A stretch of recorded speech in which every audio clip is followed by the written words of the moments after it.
In the previous lecture, we talked about breakdown of glucose by various pathways. Some of these pathways are anaerobic and one pathway is aerobic. You know meaning of aerobic and anaerobic. Any process that takes place in the presence of oxygen is called aerobic, and process if takes place in the absence of oxygen, it is called anaerobic. Here is the diagrammatic representation of these three pathways. You can see that aerobic respiration takes place in mitochondria and it results in production of ATP. Here ATP produced are very large in number. They are approximately 36 ATP that are produced in aerobic respiration, and if we translate ATP into common language, we call it energy. So in other words, we can say that large amount of energy is produced in aerobic respiration. Here you will study more about ATP. The full form of ATP is adenosine triphosphate. Here you can see the full form, adenosine triphosphate. What is the meaning of adenosine triphosphate? Here A stands for adenosine and triphosphate stands for 3 phosphate groups. Adenosine triphosphate means when adenosine molecule is joined with 3 phosphate molecules. This is called adenosine triphosphate, and in short form we call it ATP. When one of the phosphate out of 3, one of the phosphate is broken down, then ATP is converted into ADP. Here D stands for diphosphate. We know di means 2. So we have broken down one phosphate from ATP and it is changed into ADP.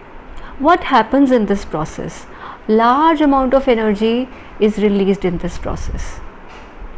And what is the value for that energy?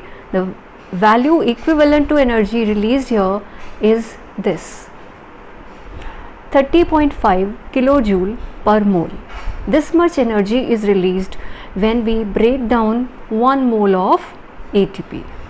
So huge amount of energy is produced in the breakdown of 1 mole of ATP. Here you can see the differences between aerobic and anaerobic respiration. Aerobic respiration, if we see, it takes place in the presence of oxygen. We have already talked about the differences between aerobic and anaerobic. The first difference is presence of oxygen. These reactions, like this kind of respiration, takes place in the presence of oxygen. What about anaerobic respiration? It takes place in the absence of oxygen. Then there is a difference in the location of aerobic respiration and anaerobic respiration. Aerobic respiration takes place in mitochondria, which is also known as powerhouse of the cell. What about anaerobic respiration? Anaerobic respiration takes place in cytoplasm. Now there is a difference in their end products also. Products formed in the reaction are also different.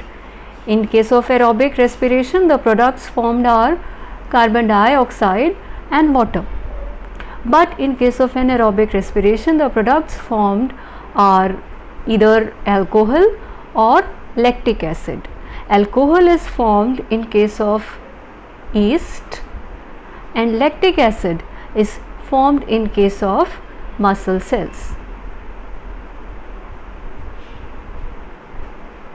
Now the last difference between aerobic respiration and anaerobic respiration is the amount of energy released.